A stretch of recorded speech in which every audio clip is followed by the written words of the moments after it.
नहीं दो जहां में मिसाल मोहम्मद जमाल खुदा है कमाल मोहम्मद नहीं दो जहां में मिसाल मोहम्मद जमाल खुदा है कमाल मोहम्मद मोहम्मद लिया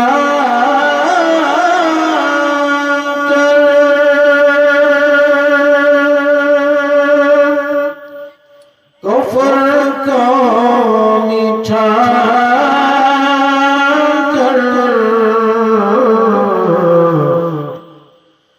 मोहम्मद लिया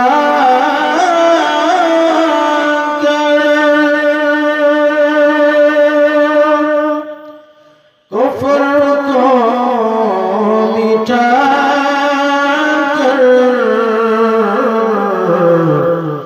कुफ्र को मिटाया सदाकत बताया कुफ्र को मिटाया सदाकत बताया ला इलाहा কে আছেন দেখি তো গত বছর আমার বয়ানে ছিলেন মাশাআল্লাহ অনেকেই হয়তো দুনিয়াতে নাই চলে গেছে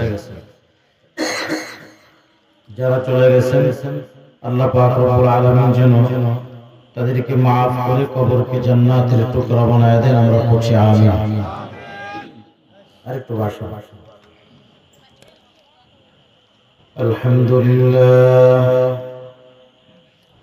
الحمد لله نحمده ونستعينه ونستغفره ونؤمن به ونتوكل عليه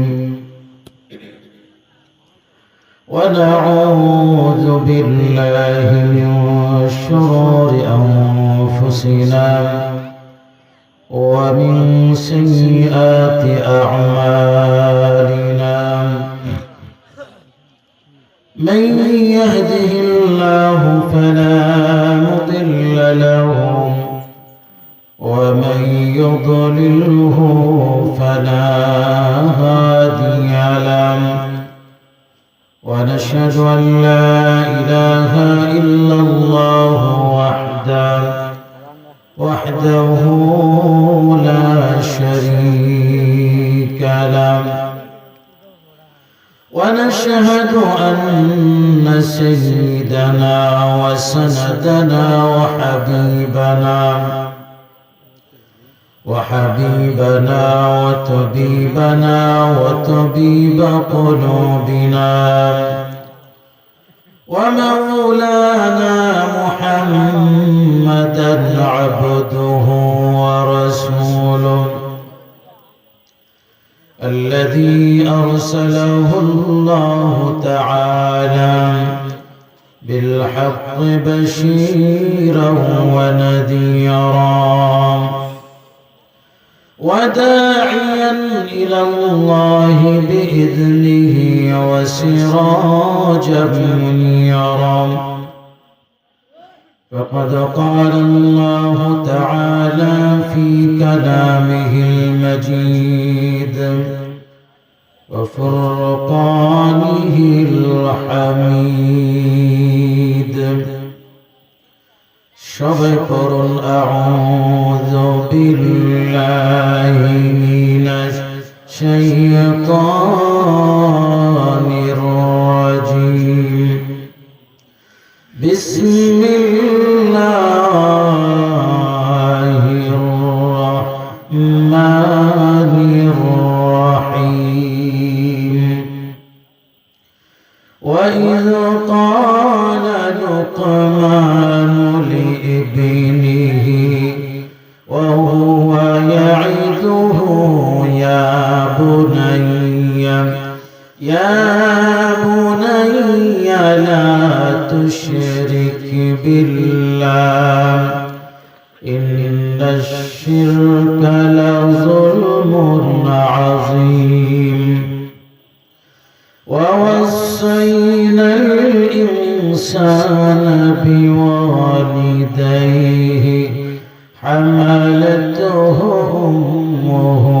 وهنا على وهن وفصاله في عامين أن اشكر لي ولوالديك إلي المصير. وقال تعالى في شان حبيبي إن الله وملائكته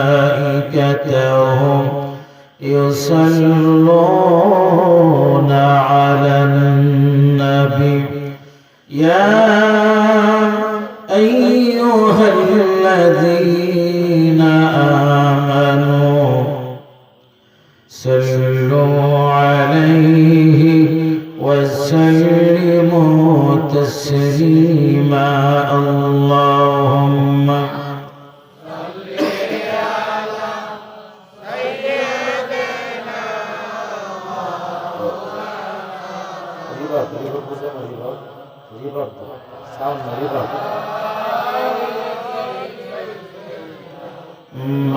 مولانا মক্কাতেও চিনারা মদিনাতে ডুবিল তাই তো আজি সারা দুনিয়ায় তাই তো আজি সারা দুনিয়ায় ইসলামের ডঙ্কা বাজিল। আল্লাহুম্মা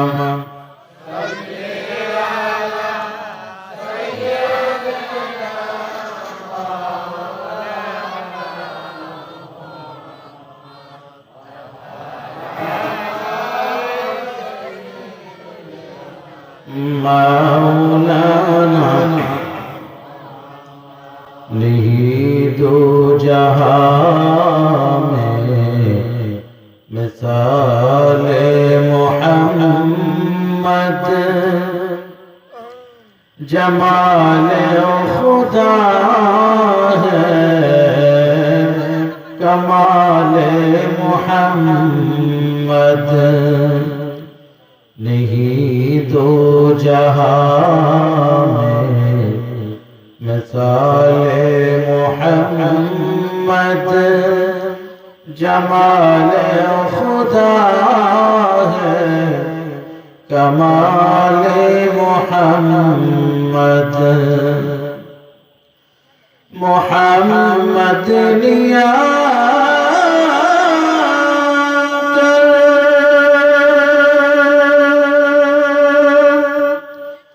कुफ्र को मिठा कर मोहम्मद लिया कर कुफ्र को मिठा कर कुफ्र को मिटाया सदाकत बताया कुफ्र को मिटाया सदाकत बताया। ला इलाहा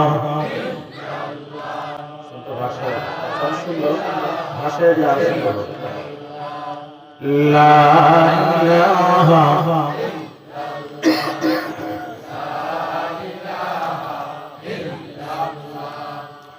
ला इलाहा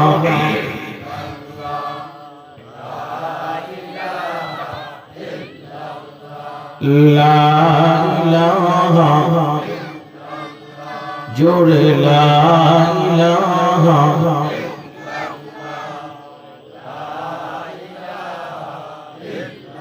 गाहे बुलबुल বাগিচায় শোনো সকল ভাইরা সভ্যতারি অনিরাই করেছে অনাম সাধনা লা ইলাহা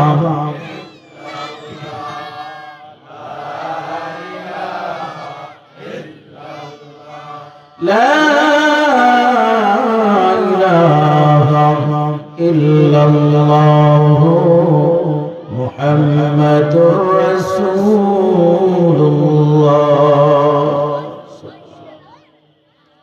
ইটনা পশ্চিম গ্রাম আবাদহাটি যুব সমাজ ও এলাকাবাসীর উদ্যোগে আয়োজিত মৃত ব্যক্তিদের রূহের মাগফিরাত কামনায় তৃতীয় বার্ষিক ইসলামী মহাসম্মেলন আজ 9 ফেব্রুয়ারি 2026 মহৎ ইসলামী মহাসম্মেলনের মহতারাম সম্মানিত সভাপতি সহ সভাপতি প্রধান অতিথি বিশেষ অতিথিবৃন্দ মুআজ্জাজ মুকাররম জাতির মুকুট ওয়ারাসাতুল আম্বিয়া হযরত উলামায়ে কেরাম মঞ্চে উপস্থিত আছেন, বিশ্রাম করছেন। আজকের মাহফিলের আখেরি বয়ান যিনি করবেন বিশিষ্ট আলেমে দ্বীন প্রখ্যাত মুফাসসিরে কোরআন আল্লামা সাইফুল্লাহ সাদি দামাত বরকাতুহু আলিয়া বিবারিয়া। এর আগে বয়ান করেছেন হযরত মাওলানা রফিকুল ইসলাম নূরপুরি সাহেব দামাত বরকাতুহু, বয়ান করেছেন মাওলানা শফিকুল ইসলাম নূরপুরি দামাত বরকাতুহু। মাহফিল পরিচালনায় আছেন আপনাদের এলাকারই কৃতি সন্তান হযরত মাওলানা ইদ্রিস আমিনী সাহেব সহ আমার সামনে উপবিষ্ট ইসলাম প্রিয়, দিন প্রিয়, কোরআন প্রিয় সম্মানিত মুরব্বিয়ান, কলিজার টুকরা যুবক ভাইরা, স্নেহের ছোট ভাই, পর্দার অন্তরালের শ্রদ্ধেয় সম্মানিত মা ও বোনেরা, করুণাময় আল্লাহ সুবহানাহু ওয়া তাআলার মহান দরবারে অসংখ্য অগণিত শুকর আদায় করি যে মহান আল্লাহ পাক আমাদেরকে অত্যন্ত দয়া করে, মায়া করে, অনুগ্রহ করে, ভালোবেসে প্রচন্ড শীতের রজনীতে ঐক্যবদ্ধ হয়ে কোরআন এবং হাদিসের আলোচনা শোনার জন্য এই দিনী পরিবেশে জান্নাতের বাগানে আসার এবং বসার তৌফিক দান করেছেন। এই জন্য খুশি না বেজার? খুশির আওয়াজ তাই পাবে না, আরেকটু জোরে বলেন, খুশি না বেজার? খুশি যদি হয়ে থাকে ইমানের আওয়াজকে উঁচু করে, আল্লাহর মুহাব্বত ভালোবাসা অন্তরে লালন করে, আল্লাহকে খুশি করার লক্ষ্যে আল্লাহর শিখানো ভাষায় আল্লাহর দেওয়া শক্তি সামর্থ্য নিয়ে জীবনের সর্বোচ্চ শক্তি দিয়ে সকলে পড়ছি আলহামদুলিল্লাহ। সকলে পড়ছি রব্বানা লাকাল হামদ হামদান কাসীরান তাইয়িবান মুবারাকান ফীহি। প্রশংসা করলাম কার? আর একটু জোরে বলেন, আল্লাহর প্রশংসা করলে লাভ না লস? আল্লাহর প্রশংসা করলে কেমন লাভ? এই এটা বাড়ি মারা, আমি বলছি যে ভাষায় দেওয়ার জন্য এটা ফিনিশিং হয়েছে। আল্লাহ পাক রব্বুল আলামিন আমাদেরকে সৃষ্টি করেছেন, কোনো সন্দেহ আছে? একটু জোরে বলেন, আল্লাহ যে আমাদেরকে সৃষ্টি করেছেন কোনো সন্দেহ? আল্লাহর শুকর আদায় করলে কেমন লাভ? আল্লাহ পাক রব্বুল আলামিন কোরআনে কারীমের সূরা ইব্রাহিমের 7 নম্বর আয়াতে আল্লাহ পাক রব্বুল আলামিন বলেন, লা ইন শাকারতুম লাযীদান্নাকুম ওয়া লা ইন কাফারতুম ইন্না আযাবি লাশাদীদ।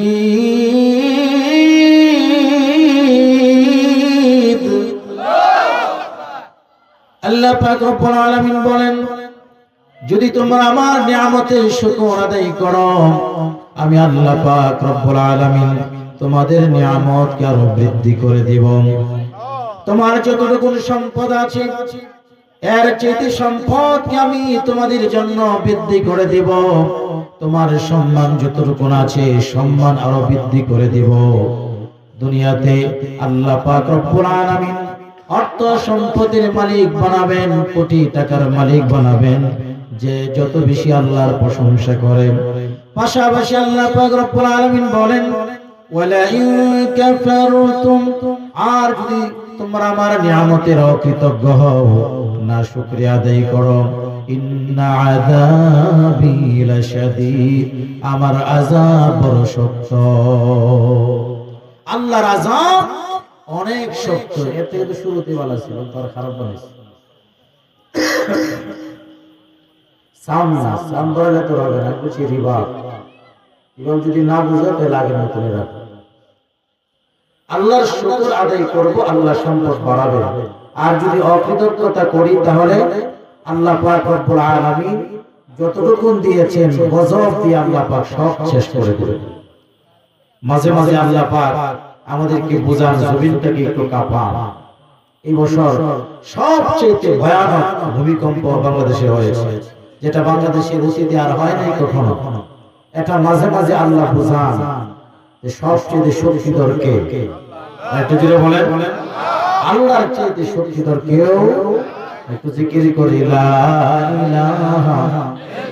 সামনে ঠিক করেন ভাই, তাহলে আপনি দিক দিয়ে দেখে যাবেন। আমি একদিকে কই, সামনে আরেকদিকে। সামনে ফিনিশিং করেন, সামনে ভাষা বিভাগ দেয়া হালকাই করে, একটু শুধুই চুবাই রেখেছে। লা ইলাহা। আপনার সব ঠিক আছে, মেশিন ঠিক আছে, সাউন্ড ঠিক আছে, কিন্তু এটাকে ফিনিশিং করে দেন। লা ইলাহা, লা ইলাহা, লা ইলাহা ইল্লাল্লাহু মুহাম্মাদুর রাসূলুল্লাহ। আমার ভাইরা, আল্লাহ পাক রব্বুল আলামিনের শুকর আদায় করলে আল্লাহ সম্পদ বাড়িয়ে দেন, দুনিয়াতে আল্লাহ পাক সম্মান বৃদ্ধি করে দেন। শুধু তাই নয়, আমরা আল্লাহর কাছে যা চাইব আল্লাহ আমাদের চাওয়া পাওয়া পূর্ণ করে দিবে। আল্লাহ পাক রব্বুল আলামিন বলেন, যখন কোন বান্দা বান্দীরা আল্লাহ পাক রব্বুল আলামিনের কাছে সাহায্য প্রার্থনা করেন, আল্লাহ পাক রব্বুল আলামিন সাথে সাথে তার প্রার্থনা কবুল আর মঞ্জুর করে নেন। আল্লাহ পাক রব্বুল আলামিন বলেন, وَإِذَا سَأَلَكَ عِبَادِي عَنِّي فَإِنِّي قَرِيبٌ।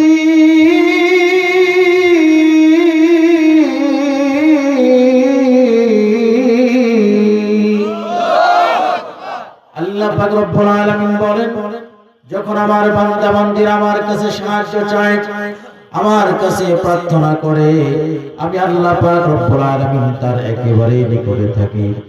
উজিবু দাওয়াতাদ দাঈ ইযা দাআন। যখন আমার বান্দা বান্দী আমার কাছে সাহায্য চায়, সাহায্য চাইতে দেরি হয়, কবুল হতে দেরি হয় না। সুবহানাল্লাহ। আর हमेशा देने को तैयार है, जो ना मांगे उससे ओ बेजार है। আল্লাহর কাছে যারা সাহায্য প্রার্থনা করে, আল্লাহ পাক রব্বুল আলামিন তাদেরকে দেওয়ার জন্য আল্লাহ পাক প্রস্তুত থাকেন, খুশি হয়ে যান। আর যারা আল্লাহর কাছে সাহায্য চায় না, আল্লাহ পাক রব্বুল আলামিন তাদের প্রতি অসন্তুষ্ট হয়ে যায়। আল্লাহর কাছে সাহায্য চাইলে আল্লাহ পাক খুশি হয়, আর আল্লাহর কাছে সাহায্য না চাইলে আল্লাহ পাক অসন্তুষ্ট হয়। এটা হঠাৎ করে একটা বাড়ি মারে, বাড়িটা আমাদের জন্য ক্ষতিকর। প্রিয় ভাইয়েরা আমার, এই জন্য আমরা কোনো কিছুর প্রয়োজন হইলে চাইবো কার কাছে? আর একটু জোরে বলেন, আমাদের সম্পদের প্রয়োজন কার কাছে চাইবো? চাকরির প্রয়োজন কার কাছে চাইবো?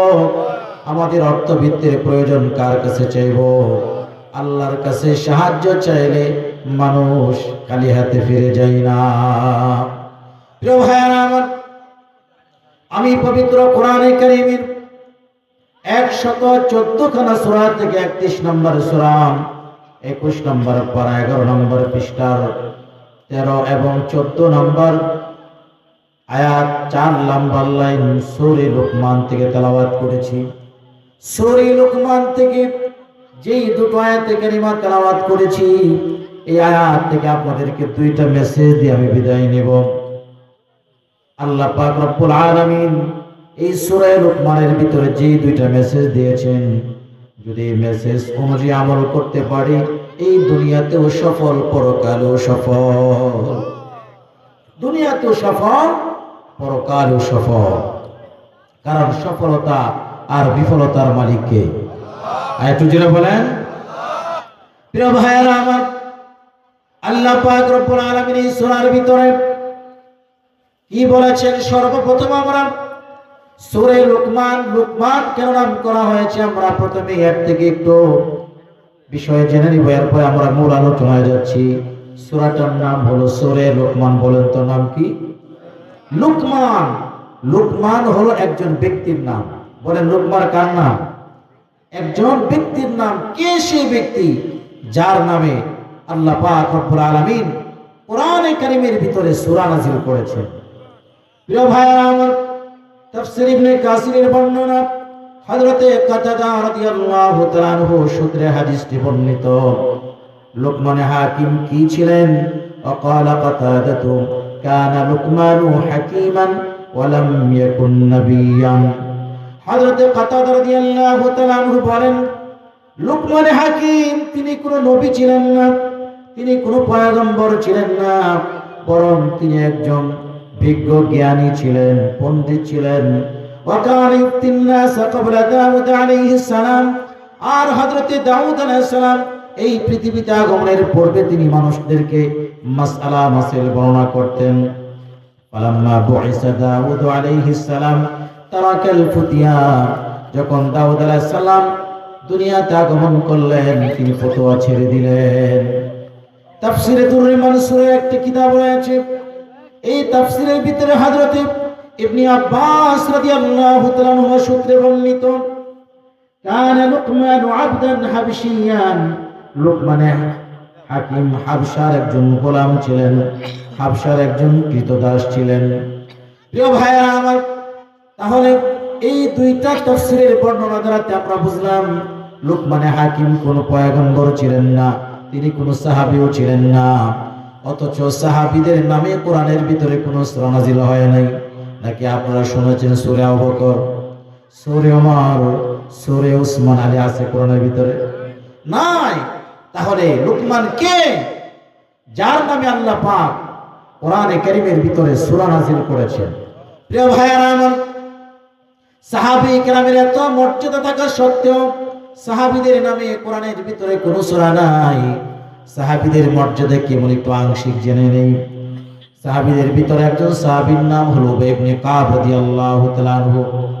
তিনি অত্যন্ত চমৎকার কণ্ঠে কোরআনে কারীম তেলাওয়াত করতে পারতেন। একবার তিনি তেলাওয়াত করছিলেন, বিশ্বনবী মহানবী মুহাম্মদুর রাসূলুল্লাহ সাল্লাল্লাহু আলাইহি ওয়াসাল্লাম তার কোরআনে কারীম তেলাওয়াত শোনার জন্য তার কাছে হাজির হয়ে গেলেন। নবীজি আসার সাথে সাথে উবাই ইবনে কাব তেলাওয়াত বন্ধ করে দিল। নবীজি বললেন, উবাই তেলাওয়াত করো। হযরত উবাই ইবনে কাব রাদিয়াল্লাহু তাআলা আনহু বললেন, ইয়া রাসূলুল্লাহ, যেই দরবারে নবুয়তে কোরআন নাযিল হয় তার সামনে কোরআন তেলাওয়াত করব সাহস হচ্ছে না। নবীজি আবারও বললেন, উবাই তেলাওয়াত চালিয়ে যাও। উবাই আবার অপর কথা পেশ করলেন। নবীজি আবার তৃতীয়বার বললেন, উবাই কেন কোরআনে কারীম তেলাওয়াত করছো না? তোমার কণ্ঠ থেকে কোরআনে কারীমের তেলাওয়াত শোনার জন্য আমি বিশ্ব নবীকে আহকামুল হাকিমিন আল্লাহ পাক রব্বুল আলামিন হুকুম করেছে। আর একটু জোরে বলেন না সুবহানাল্লাহ। স্বয়ং আল্লাহ আমি নবীকে হুকুম করেছেন তোমার কণ্ঠ থেকে কোরআনে কারীমের তেলাওয়াত শোনার জন্য। প্রিয় ভাইরা আমার, এবার দেখেন উবাইও চালাক কম না। মনিটরের সাউন্ডটা একটু বাড়ান। উবাই বলে, আমার কণ্ঠ থেকে যে কোরআন তেলাওয়াত শোনার জন্য বলেছেন, আমার নামটা কি আল্লাহর কুদরতি জবান থেকে উচ্চারিত হয়েছে? এবার আল্লাহ পাক রব্বুল আলামিন নবী বলেন, হ্যাঁ, আল্লাহর কুদরতি জবান থেকে তোমার নামটা উচ্চারিত হয়েছে। আল্লাহ বলেছেন তোমার কণ্ঠ থেকে তেলাওয়াত শোনার জন্য। প্রিয় ভাইরা আমার, উবাই ইবনে কাব ডাক দিয়ে বলেন, ইয়া রাসূলুল্লাহ, ইয়া হাবিবাল্লাহ, আমার কপাল খুলে গেছে। এর চাইতে আমার জীবনে কি সফলতা হতে পারে যে স্বয়ং আহকামুল হাকিমিন আল্লাহ পাক রব্বুল আলামিনের কুদরতি জবান থেকে আমার মতো নদমের নামটা উচ্চারিত হয়েছে সুবহানাল্লাহ। প্রিয় ভাইরা আমার, সাহাবায়ে কেরামের এত মর্যাদা। আরেকজন সাহাবীর নাম হলো হযরত আবু বকর সিদ্দিক রাদিয়াল্লাহু তাআলা আনহু। নবীজি যখন মেরাজে জান্নাত পরিদর্শন করছিলেন, একটা জান্নাতের সামনে গিয়া অপালক তাকায় রইলেন, দৃষ্টি যেন পড়ছে না, নড়ছে না। নবীজি বললেন, অত্যন্ত চমৎকার জান্নাত। জিবরাইল আমিন বললেন, জান্নাতটা মনে হয় পছন্দ হয়েছে। বলে, হ্যাঁ, খুবই চমৎকার জান্নাত। এই জান্নাতটা মনে হয় আল্লাহ আমি নবীর জন্য বানিয়েছেন। জিবরাইল আমিন বললেন, ইয়া রাসূলুল্লাহ, এই জান্নাতটা আপনার প্রিয় সাহাবী হযরত আবু বকর সিদ্দিকের জন্য আল্লাহ রিজার্ভ করে দিয়েছেন। আল্লাহু আকবার। সাহাবায়ে কেরামের এত মর্যাদা। সাহাবীদের ভিতরে আরেকজন সাহাবীর নাম হলো হযরত বেলাল। প্রিয় ভাইরা আমার, বেলালের চেহারা কালো, কিন্তু বেলাল এত দামি সাহাবী। নবী বলেন, মেরাজে যখন আমি সপ্তম আকাশ পাড়ি দিয়া সিদরাতুল মুনতাহা পাড়ি দিয়া এর পরবর্তী জায়গায় যখন রওনা হলাম, সিদরাতুল মুনতাহার পরে কি আছে আল্লাহ এবং তার রাসূল ছাড়া কেউ জানে না, কোনো ফেরেশতাও জানে না। নীরব নিস্তব্ধ, চতুর্দিকে আমি ভয় পেয়ে গেলাম, ভীত সন্ত্রস্ত হয়ে গেলাম। এমন সময় আমি যেন লক্ষ্য করলাম, আমার কালো বেলাল যেন আমার আশেপাশে ঘুরতেছে। তার খরমের আওয়াজ আমি শুনতে পেলাম। বেলালের কেমন দাম! আল্লাহ পাক রব্বুল আলামিন যখন আপনার আমার নবীকে জান্নাত উদ্বোধন করার জন্য যখন আল্লাহ পাক হুকুম করবেন, কারণ আপনার আমার নবীর আগে কেউ জান্নাতে যেতে পারবে না, কোন নবী জান্নাতে যেতে পারবে না। আপনার আমার নবী মুহাম্মদুর রাসূলুল্লাহ সাল্লাল্লাহু আলাইহি সাল্লাম তিনি নিজে জান্নাত উদ্বোধন করবেন। যে সওয়ারিতে আরোহণ করে নবী জান্নাত উদ্বোধন করতে যাবেন, ওই সওয়ারির লাগাম ধরে ধরে হযরতে কালো বেলাল নবীজির সাথে সাথে আগে আগে জান্নাতে প্রবেশ করবে। কেমন দামি বেলাল! যদিও চেহারা কালো, তিনজন কালোকে আল্লাহ সম্মানিত করেছেন, মহিমান্বিত করেছেন। একজন কালো হলো হযরতে বেলাল, আরেকজন কালো হলো হযরতে ওমর রাদিয়াল্লাহু তাআলা আনহু আজাদকৃত দাস মাহাজা। আরেকজন কালো ব্যক্তির নাম হলো হযরতে লুকমান। চেহারাটা কালো, কিন্তু আল্লাহর কাছে কত দাম! তার নামে আল্লাহ পাক কোরআনে সূরা নাযিল করেছেন। সুবহানাল্লাহ। প্রিয় ভাইরা আমার, তাফসীর দুরুল মানসুরের ভিতরে এসেছে, লুকমানে হাকিম যখন একজন বাদশার কৃতদাস ছিলেন, সাগরের রাখাল ছিলেন, বাদশার কাছে সংবাদ চলে গেল, আপনার অধীনে যে কাজ করে ছাগলের রাখার নাম হলো লুকমান, অনেক জ্ঞান গর্ব কথা বলে থাকেন, অনেক দামি দামি সুন্দর সুন্দর কথা বলে থাকেন। সামটা আমি সাপোর্ট করছি না ভাই, একটু কষ্ট করেন দেখেন, সামটা সাপোর্ট করছি না। প্রিয় ভাইয়ারা আমার, সবাই যখন বাদশাকে বলল, বাদশাহ ডাক দিয়ে বলে, তাই নাকি? এমন জ্ঞানী ব্যক্তি যদি আমার অধীনস্থ গোলাম থাকে, তাহলে তো তার মর্যাদার উপরে হবে, তাকে ডাকো। তার জ্ঞান কেমন পরীক্ষা করার জন্য একটা ছাগল দিল। বলে, এই ছাগলটা জবাই করে ছাগলের উৎকৃষ্ট জিনিসটা আমার কাছে নিয়ে আসবা। তাফসীর দুরুল মানসুরের ভিতরে উল্লেখ করা হয়েছে, তাফসীর ইবনে কাসিরের ভিতরে উল্লেখ করা হয়েছে, কুরতুবী শরীফের ভিতরে উল্লেখ করা হয়েছে, কাইলা লিলুকমানিল হাকিম ইযবাহ শাতান, তুমি একটা বকরি জবাই করো, ফাতিনা বিআতয়াবি মা ফিহা, এই ছাগলের সবচেয়ে উৎকৃষ্ট অংশটা তুমি আমার জন্য নিয়ে আসো। মা ফিহা ফাদাবাহ শাতান, অতঃপর লুকমানে হাকিম ছাগল জবাই করল। ছাগল জবাই করার পরে ফাতাহুম বিল কলবি ওয়াল লিসান, কলবটা এবং জিহ্বাটা নিয়ে আসলো। এই দিন চলে গেল। কিছুদিন পরে বাদশা আবার ডাক দিয়া বলে, সুম্মা কিলা লাহু ইযবা শাতান ফাতিনা বিআখবাসি মা ফিহা, ছাগলের সবচেয়ে নিকৃষ্ট অংশটা আমার জন্য নিয়ে আসো। ফাতিনা বিআখবাসি মা ফিহা ফাতাহুম বিল কলবি ওয়াল লিসান, দ্বিতীয় দিন কলবটা নিয়ে আসলো, জিহ্বাটা নিয়ে আসলো। এবার বাদশার মেজাজটা গরম হয়ে গেল। ফাকিলা লাহু ফি যালিকা বাদশাহ ডাক দিয়া বলে, তোমাকে ছাগলের উৎকৃষ্ট অংশ আনতে বললাম, তাও তুমি এনেছো কলিজাটা এনেছো, জিহ্বাটা এনেছো, নিকৃষ্ট বস্তু আনতে বললাম তাও কলিজা এনেছো, তুমি জিহ্বা এনেছো। ফাকাল ইন তাবা তাবাল জাসাদু কুল্লুহু ওয়া ইন খাবুসা খাবুসাল জাসাদু কুল্লুহু। এই কথা বলার পরে লোকমান হাকিম ডাক দিয়া বলে, বাদশাহ আপনি যে বিষয়টা মনে করেছেন বিষয়টা এমন না। মানব দেহের ভিতরে এই দুইটা অংশ যদি ঠিক হয়ে যায়, পুরা দেহ ঠিক হয়ে যায়। যদি জিহ্বা এবং কলব ঠিক না হয়, পুরা দেহটাই বেঠিক হয়ে যায়, ঠিক কিনা? জিহ্বা ঠিক, কলব ঠিক, পুরা দেহ ঠিক। প্রিয় ভাইয়েরা আমার, লোকমান হাকিম মানুষের সামনে বয়ান করতেছিলেন। কোথায় বয়ান করলেন?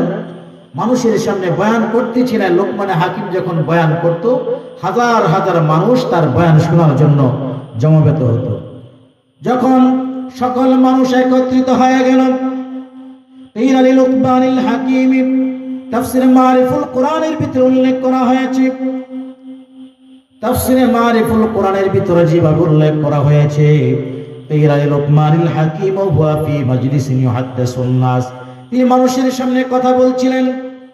হঠাৎ করে একজন যুবক দাঁড়ায় গেলেন, দাঁড়ায় বলে, আলাস্তান্তাল্লাযী কুনতা তারআল গানামা, তুমি কি সেই লোকমান না ছোট্টবেলা যে লোকমান আমার সাথে ছাগলের রাখাল ছিল? তুমি কি সেই লোকমান না ছোট্টবেলা আমার সাথে যে ছাগলের রাখাল ছিল? লোকমানে হাকিম ডাক দিয়ে বলে, বাবা হ্যাঁ আমি সেই লোকমান, তোমার ছোট্টবেলার ছাগলের সাথী। আমি ছাগল রেখেছিলাম, ওই ছাগল রাখালের যে সাথী আমি লোকমান। তবে আমি তো ছাগলের রাখালই রয়ে গেলাম, তোমার মর্যাদা এত বেশি কিভাবে হলো? তোমার সম্মান এত বেশি কিভাবে বৃদ্ধি পেল? লোকমানে হাকিম বলেন, আমি আমার জীবনের সাথে 9টা প্রতিজ্ঞা করেছিলাম, আমি বাস্তবায়ন করেছি। আল্লাহ আমার মর্যাদা বাড়িয়ে দিয়েছেন। তোমরাও যদি 9টা আমল করতে পারো, তোমাদের মর্যাদাও আল্লাহ বাড়িয়ে দিবেন। আর এই মজলিসে আমরা যারা আছি, এই 9টা গুণ যদি অর্জন করতে পারি, আমাদের মর্যাদা বাড়িয়ে দিবেন কে? প্রিয় ভাইরা আমার, লোকমানে হাকিম বলেন, 1 নাম্বার, আমি আমার জীবনের সাথে পাওনা প্রতিজ্ঞা করেছি। 1 নাম্বার বিসিদকিল হাদিস, আমি জবান দ্বারাতে সত্য কথা বলবো। আমি সত্য কথা বলেছি, কখনো মিথ্যা কথা বলি নাই। আল্লাহ আমার মর্যাদা বৃদ্ধি করে দিয়েছেন।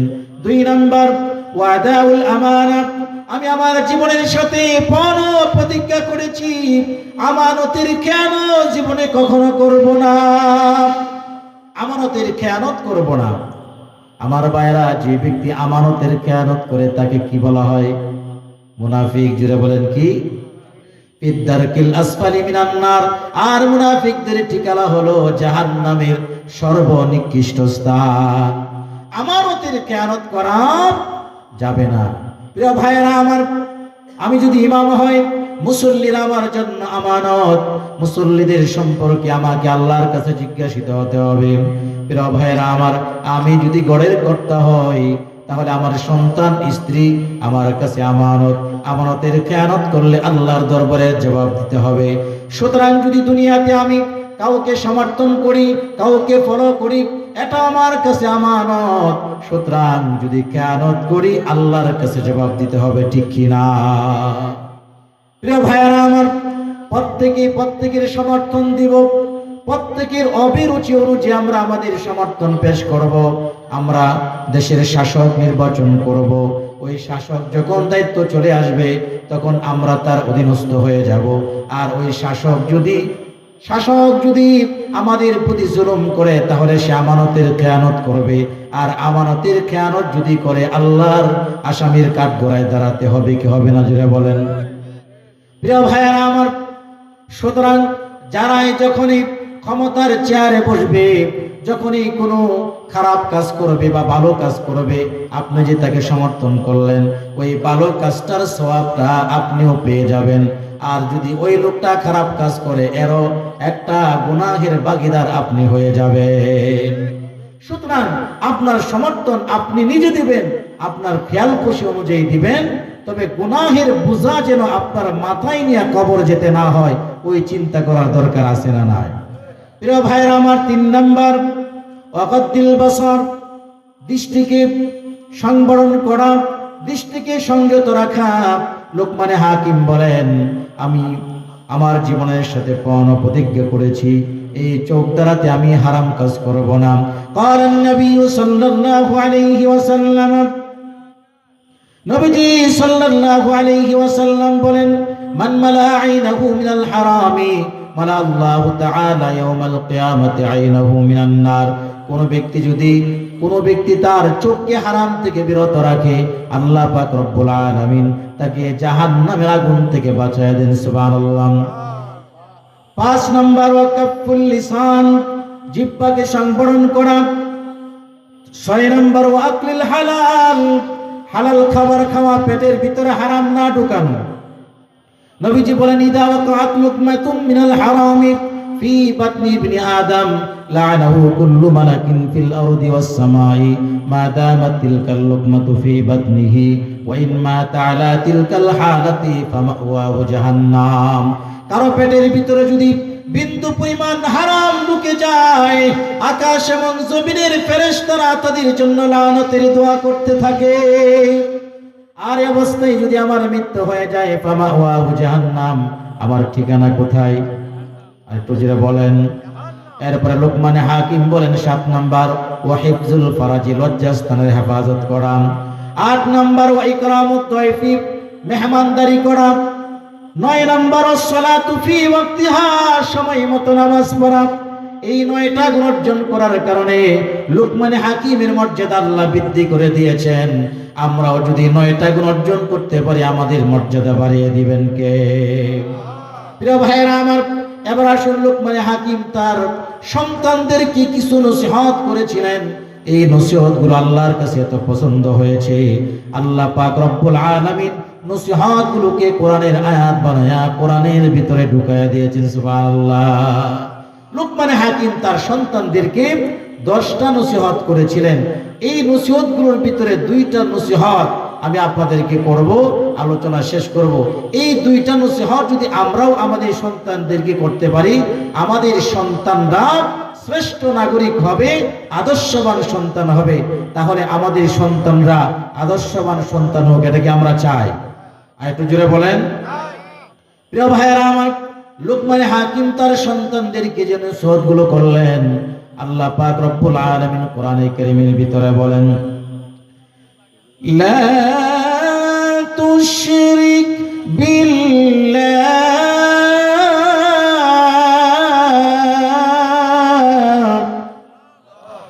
ইন্নাশ শিরকা লাযুলমুন আযীম।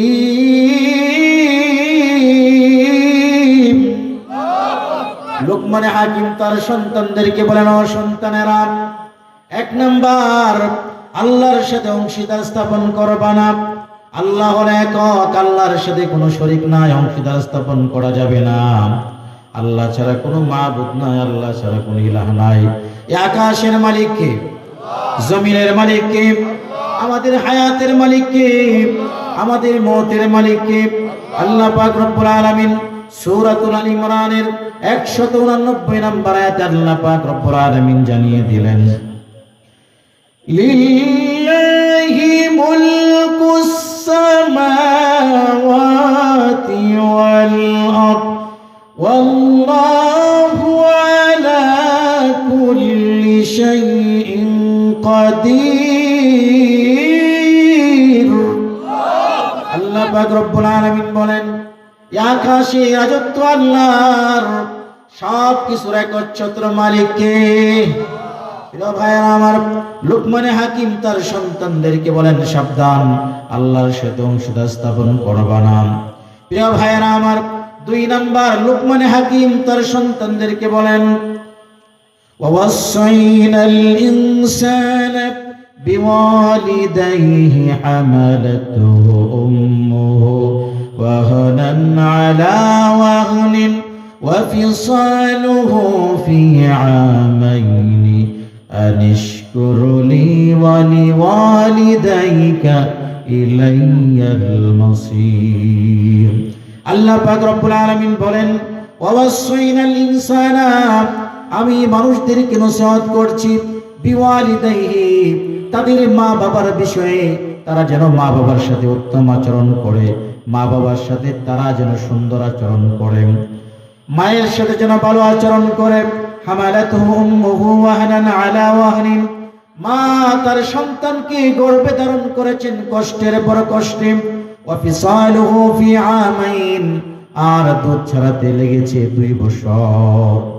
এরপর আল্লাহ বলেন আনিশকুরলি, তোমরা আমার কৃতজ্ঞতা আদায় করো। ওয়ালি ওয়ালিদাইকা, আর তোমাদের মা বাবার কৃতজ্ঞতা আদায় করো। 1 নাম্বার আমার কৃতজ্ঞতা আদায় করো, 2 নাম্বার মার কৃতজ্ঞতা আদায় করো। সূরা বনী ইসরাঈলের 23 নম্বর আয়াতে আল্লাহ পাক রব্বুল আলামিন বলেন ওয়া ক্বাদা রাব্বুকা আল্লা তা'বুদু ইল্লা ইয়্যাহু ওয়া বিল ওয়ালিদাইনি ইহসানা।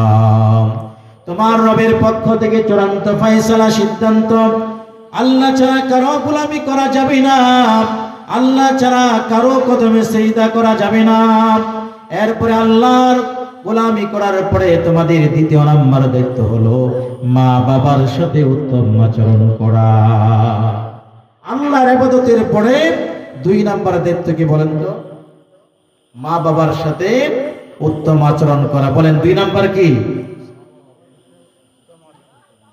মা বাবার সাথে এমন ভাবে কথা বলা যাবে না। মা বাবা একটা কথা বলেছে, আমি সাথে সাথে তার কথাটাকে আমি এমন ভাবে ঝাড়ি মেরে ফেলে দিলাম, এমনকি মা বাবার কথায় বিরক্ত পর্যন্ত হওয়া যাবে না। ওয়ালা তাকুল লাহুমা উফফিন ওয়ালা তানহারহুমা, মা বাবা কোনো আদেশ দিলে ও শব্দ পর্যন্ত করা যাবে না।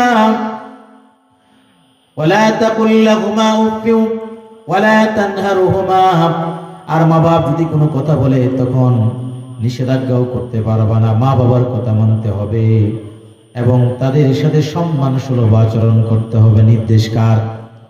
আয়াত জোরে বলেন কার? আল্লাহর নির্দেশ হলো মা বাবার সাথে উত্তম আচরণ করা। প্রিয় ভাইরা আমার, সহিহ বুখারীর বর্ণনা 527 নম্বর হাদিসের বর্ণনা, হযরত আব্দুল্লাহ রাদিয়াল্লাহু তাআলা আনহু থেকে হাদিসটি বর্ণিত। নবীজি বলেন, হযরত আব্দুল্লাহ বলেন, সাআলতুন নবিয়্য সাল্লাল্লাহু আলাইহি ওয়াসাল্লাম আইয়ুল আমালি আহাব্বু ইলাল্লাহি আযজা ওয়া জাল্লা, আল্লাহর কাছে শ্রেষ্ঠ আমল কোনটি? আমি যখন নবীকে প্রশ্ন করলাম, নবীজি বললেন, ক্বালা আস-সালাতু আলা ওয়াক্তিহা, আল্লাহর কাছে শ্রেষ্ঠ আমল হলো সময় মতো নামাজ পড়া। আবার জিজ্ঞেস করলাম, কুলতু সুম্মাইয়ুন, এরপরে আল্লাহর কাছে শ্রেষ্ঠ আমল কোনটি? আবার নবীজি বললেন, বিররুল ওয়ালিদাইন, মা বাবার সাথে উত্তম আচরণ করা। আবার নবীকে জিজ্ঞেস করলাম, কুলতু সুম্মাইয়ুন, অতঃপর আল্লাহর কাছে উত্তম আমল কোনটি? বলে, সুম্মাল জিহাদু ফি সাবিলিল্লাহ, আল্লাহর রাস্তায় জিহাদ করা। আল্লাহর রাস্তায় জিহাদ করার চাইতে মা বাবার সাথে উত্তম আচরণের কথা কে নির্দেশ দিয়েছেন? নবীজি। জোরে বলেন কে? একদিকে জিহাদের ডঙ্কা বেজে উঠেছে, আরেকদিকে আপনার মার খেদমতের প্রয়োজন, বাবার খেদমতের প্রয়োজন। কোন দিকে যাবেন? জোরে বলেন। জিহাদেও যাওয়া দরকার, জরুরি। মা বাবার খেদমত করাও জরুরি। একদিকে জিহাদের আহ্বান, আরেকদিকে মা বাবার খেদমত। কোন দিকে যাবেন? মা বাবার খেদমত। নবীজির কাছে সাহাবী আসলেন, যুদ্ধের ময়দানে যেতে চায়। নবীজি বললেন, আহাইয়ুন আবুয়াইক, তোমার আব্বা আম্মা কেউ জীবিত আছে? বলে হ্যাঁ। নবীজি বললেন, সেখানে যাও, মা বাবার খেদমত করো, এটাই তোমার জন্য জিহাদ। সুবহানাল্লাহ বলে। প্রিয় ভাইয়েরা আমার, মুসলিম শরীফের বর্ণনা 4622 নম্বর হাদিসের বর্ণনা, যা রাজুলুন ইলা রাসূলিল্লাহি সাল্লাল্লাহু আলাইহি ওয়াসাল্লাম, নবীজির কাছে একজন ব্যক্তি আগমন করল। এসে বলে, ইয়া রাসূলুল্লাহ, ফাকালা মান হাক্কুন নাসি বিহুসনি সুহবাতি, মানুষের ভিতরে সবচেয়ে উত্তম আচরণের হকদার কে? বলে, উম্মুক, তোমার মা। আবার প্রশ্ন করলেন, সুম্মা মান, অতঃপর কে? বলে, উম্মুক, তোমার মা। তৃতীয়বার আবার প্রশ্ন করলেন, সুম্মা মান, বলেন, উম্মুক, তোমার মা। চতুর্থবার যখন প্রশ্ন করলো, এবার নবীজি বলেন, আবুকা, তোমার বাবা। এই হাদিসের ভিতরে আল্লাহর নবী সাল্লাল্লাহু আলাইহি ওয়াসাল্লাম মার মর্যাদা বাড়িয়ে দিলেন 3 গুণ। জোরে বলেন, কয় গুণ? বাবার চাইতে মায়ের মর্যাদা 3 গুণ বৃদ্ধি করে দিলেন। কারণ মা 3টা কষ্ট এমন করেছেন যেটা বাবা করে নাই, ঠিক কিনা? প্রিয় ভাইরা আমার, মা 3টা কষ্ট এমন করেছেন যেই কষ্ট বাবারা করে নাই। 1 নাম্বার, মা সন্তানকে পেটে ধারণ করেছেন। দুনিয়ার কোনো বাবা কি সন্তানকে পেটে ধারণ করেছে নাকি? জোরে বলেন। মা যখন সন্তানকে পেটে ধারণ করেছে, সন্তানের যখন হাত হয়েছে, পা হয়েছে, অঙ্গ প্রত্যঙ্গ হয়েছে, সন্তান হাত দ্বারা গুতা দিয়েছে, পা দ্বারা গুতা দিয়েছে, মাল কলিজার ভিতরে আঘাত লেগেছে। মা বসতেও পারে না, শুইতেও পারে না, হাঁটতেও পারে না, একটা অস্বস্তিকর পরিবেশ। 10 মাস 10 দিন পর্যন্ত মা কষ্ট করেছে। শুধু তাই নয়, 2 নাম্বার হলো প্রসব যন্ত্রণার কষ্ট। প্রসব যন্ত্রণার কষ্ট কত বেশি! প্রিয় ভাইরা আমার, যখন প্রসব যন্ত্রণার কষ্ট শুরু হয়ে যায়, বা প্রতিবেশীদেরকে ডাক দিয়ে বলে, ও প্রতিবেশীরা, আর সহ্য হয় না, আমার পেটটা ফেরে ফেলো, আমাকে গলা টিপে মেরে ফেলো, আর সহ্য হয় না। প্রতিবেশী ডাক দিয়ে বলে, একটু অপেক্ষা কর, অল্প সময়ের ভিতরে তোমার কলিজার টুকরা নারী ছেড়া ধন দুনিয়ার জমিনে আগমন করবে। সন্তান যখন দুনিয়ার জমিনে ভূমিষ্ঠ হয়, সন্তান সর্বপ্রথম ওয়া ওয়া বলে কান্না শুরু করে দেয়। যখন কান্না শুরু করে দেয়, বেহুশ মা সাথে সাথে হোশ ফিরে আসে, ডাক দিয়া বলে, কে কোথায় আছো? আমার সন্তানটা কান্না করে, তোমরা কি দেখো না? প্রতিবেশীরা ডাক দেয়া বলে, সবে মাত্র হয়েছে, এখনো পর্যন্ত তাকে পরিষ্কার করা হয় নাই। বালতি গামছা আনার জন্য কেউ গেছে, কেউ পানি আনার জন্য গেছে, অপেক্ষা করো, পরিষ্কার পরিচ্ছন্ন করে তোমার সন্তান তোমার বুকে ফিরে দেওয়া হবে। সন্তান যখন মা বুকে ফিরে পায়, 10 মাস 10 দিনের পেটে ধরার কষ্ট আর প্রসব যন্ত্রণার কষ্ট মুহূর্তের ভিতরে মা ভুলে যায়। শুধু তাই নয়, 3 নম্বরে যে কষ্টটা আপনার আমার মা বেশি করেছে, সেটা হলো দুধ পান করেছে। 2 বছর 2.5 বছর পর্যন্ত মা দুধ পান করেছে। শীতের দিন একটা রাত মা শান্তিতে ঘুমাইতে পারে নাই। সবে মাত্র মা ঘুমিয়েছে, সন্তানকে ঘুম পাড়াইয়া অমনি কান্নার আওয়াজ, মার ঘুম ভেঙে গেল। সন্তানটাকে দুগ্ধ পান করাইয়া এবার মা আবার ঘুমিয়ে পড়ল।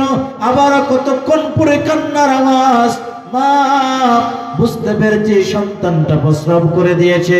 মা তার সন্তানের প্রস্রাব পায়খানা পরিষ্কার পরিচ্ছন্ন করে সন্তানকে ঘুম পাড়াইয়া মা আবার ঘুমিয়ে গেল। কাঁচা ঘুম